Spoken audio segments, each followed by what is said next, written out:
Hi guys, welcome back to Eva's mamma world. ഇന്നത്തെ recipe ഒരു ന്യൂട്ടെല്ലൻ്റെ റെസിപ്പിയാണ്. അപ്പോൾ ഈസി ആയിട്ട് വീട്ടിൽ എങ്ങനെയാണ് ന്യൂട്ടെല്ല ഉണ്ടാക്കാന്നുള്ളത് നമുക്ക് നോക്കാം. ഹേസൽനട്ട് ഒന്നും ഇല്ലാതാണ് നമ്മളിവിടെ ന്യൂട്ടെല്ല ഉണ്ടാക്കുന്നത്. അതിന് വേണ്ടിയിട്ട് ഒരു പാൻ ഒന്ന് ചൂടാക്കാൻ വെച്ചിട്ട് അതിലേക്ക് 1 കപ്പ് പീനട്ടാണ് ഞാൻ ചേർത്തത്. സ്കിന്നോട് കൂടിയിട്ടുള്ള പീനട്ടാണ് ഞാൻ എടുത്തത്. സ്കിന്ന് ലാസ്റ്റ് ഞാൻ റിമൂവ് ചെയ്യുന്നുണ്ട്. ഇതൊന്ന് നന്നായിട്ടൊന്ന് റോസ്റ്റ് ചെയ്തെടുക്കാം. ഇത് റോസ്റ്റ് ചെയ്യാത്ത പീനട്ടാണ്. അപ്പോൾ ഞാനിത് കുറച്ച് അധികം ഒന്ന് റോസ്റ്റ് ചെയ്തെടുത്തു.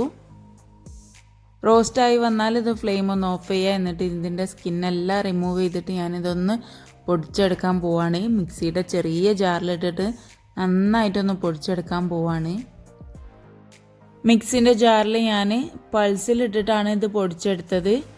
അപ്പോൾ ആദ്യം പൊടിച്ചെടുക്കുമ്പോൾ നിങ്ങൾ പൾസിലിട്ടിട്ട് ഒന്ന് പൊടിച്ചെടുക്കുക.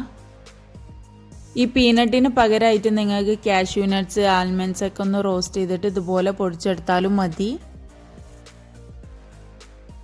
2-3 പൾസിൽ ഞാനിതൊന്ന് അടിച്ചെടുത്തു. അപ്പോൾ ഒന്ന് ഓപ്പൺ ചെയ്ത് നോക്കിയപ്പോൾ ഇതൊന്ന് ജസ്റ്റ് ഒന്ന് പൊടിഞ്ഞ് വന്നിട്ടുണ്ട്. അപ്പോൾ ഒന്നുകൂടെ ഞാനിതൊന്ന് പൊടിച്ചെടുത്തു. പീനട്ട് നല്ലോണം ഒന്ന് പൊടിഞ്ഞ് വന്നാൽ അത് പേസ്റ്റായിട്ട് വരും. അതുവരെ നമ്മളൊന്ന് നല്ലോണം ഒന്ന് മിക്സിയിലൊന്ന് കറക്കി കൊടുക്കണം. പീനട്ടിലെ ഓയിലൊക്കെ ഇറങ്ങി വരുന്ന വരെ നല്ലോണം മിക്സിയിൽ കറക്കിയെടുക്കാൻ ശ്രദ്ധിക്കണം.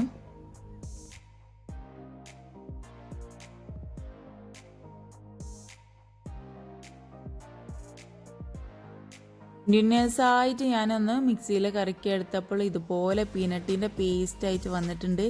എണ്ണയൊക്കെ ഇതിന്ന് ഇറങ്ങി വന്നിട്ടുണ്ട്. ശേഷം ഇതിലേക്ക് നമുക്ക് 1/4 കപ്പ് പൊടിച്ച പഞ്ചസാര ഒന്ന് ചേർത്ത് കൊടുക്കാം. എന്നിട്ട് അതേ മെഷർമെൻറ്റിൽ തന്നെ കൊക്കോ പൗഡർ 1/4 കപ്പ് ചേർക്കാം. നല്ല ക്വാളിറ്റി ബ്രാൻഡഡ് ആയിട്ടുള്ള കൊക്കോ പൗഡർ യൂസ് ചെയ്യാൻ ശ്രദ്ധിക്കുക. എന്നിട്ട് ഞാൻ ഇതിലേക്ക് 1 ടേബിൾ സ്പൂൺ ബട്ടർ ചേർത്തു. നിങ്ങൾക്ക് വേണമെങ്കിൽ 2 ടേബിൾ സ്പൂൺ ഓയിൽ ചേർത്താലും മതി. എന്നിട്ട് ഇത് നന്നായിട്ടൊന്ന് ബ്ലെൻഡ് ചെയ്തെടുത്തു.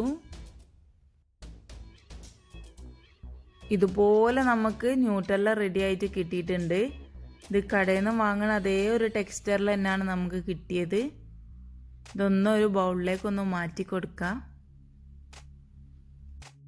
ഞാനിതിലേക്ക് എക്സ്ട്രാ 2 ചേരുവകൾ ചേർക്കുന്നുണ്ട്. അത് ഓപ്ഷണലാണ്. നിങ്ങൾക്ക് ഇഷ്ടമുണ്ടെങ്കിൽ മാത്രം ചേർക്കാം. അല്ലെങ്കിൽ ഇതുപോലെ തന്നെ യൂസ് ചെയ്താലും മതി. ടേസ്റ്റിന് വേണ്ടിയിട്ട് മാത്രമാണ് ഞാൻ കുറച്ച് വാനില എസൻസ് ഒന്ന് ആഡ് ചെയ്ത് കൊടുത്തു. ഇത് ഓപ്ഷണലാണെന്ന് ഞാൻ വീണ്ടും പറയാണ്. പിന്നെ ഞാൻ 1 സ്പൂണ് ചോക്ലേറ്റ് സിറപ്പ് യൂസ് ചെയ്തു. ചോക്ലേറ്റ് സിറപ്പ് ഇല്ലെങ്കിൽ നിങ്ങൾക്ക് ഏതെങ്കിലും ഒരു ചോക്ലേറ്റ് മെൽറ്റ് ചെയ്തിട്ട് ചേർത്താലും മതി. അതും ഇല്ലെങ്കിൽ നിങ്ങൾക്ക് മിൽക്ക് മെയ്ഡ് യൂസ് ചെയ്താലും മതി. അപ്പോൾ നമ്മുടെ ഹോം മെയ്ഡ് ന്യൂട്ടെല്ല ഇവിടെ റെഡി ആയിട്ടുണ്ട്. അപ്പോൾ എല്ലാവരും ഒന്ന് ട്രൈ ചെയ്ത് നോക്കുക. ഈസിയാണ്.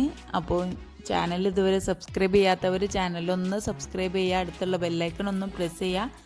നിങ്ങൾക്ക് നോട്ടിഫിക്കേഷൻ കിട്ടാൻ വേണ്ടിയിട്ടാണ്. ഇനി നെക്സ്റ്റ് വീഡിയോ ആയിട്ട് കാണാം.